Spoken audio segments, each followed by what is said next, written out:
Ivan's hands trembled slightly as he opened the creaking gate of his Yamadizaya grandfather's house.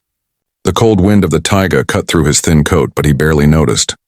All he could focus on was his little daughter, clinging to him with sleepy eyes and weary arms. The long journey had been hard, filled with silent tears and unspoken fears.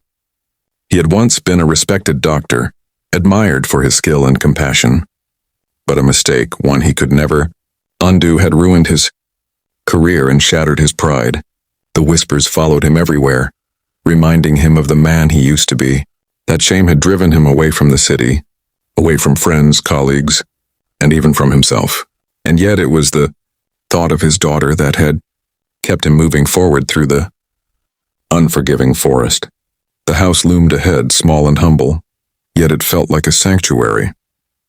His grandfather, old and bent but sharp-eyed, opened the door before Ivan could knock.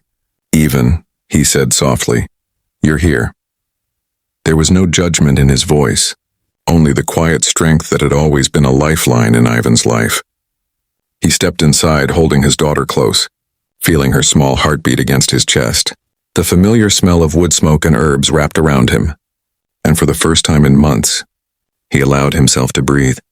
She looked up at him with a weak smile, and in that moment, all the shame and fear seemed to melt away. "I'm tired, Papa," she whispered. Ivan kissed her forehead, feeling a sting of guilt. He had failed her in so many ways, leaving her to bear the weight of their struggles. But here, in this quiet house in the heart of the forest, he vowed to start again, to rebuild, not for the world, but for her. The evening light spilled through the windows as his grandfather began to prepare a simple meal. Ivan sat by the fire, holding his daughter in his lap, and for the first time in a long time, he let himself imagine a future, not defined by shame or mistakes, but by small moments like this, filled with love, warmth, and quiet forgiveness. The taiga outside stretched endlessly, wild and untamed, but inside, Ivan found something he hadn't felt in years: hope.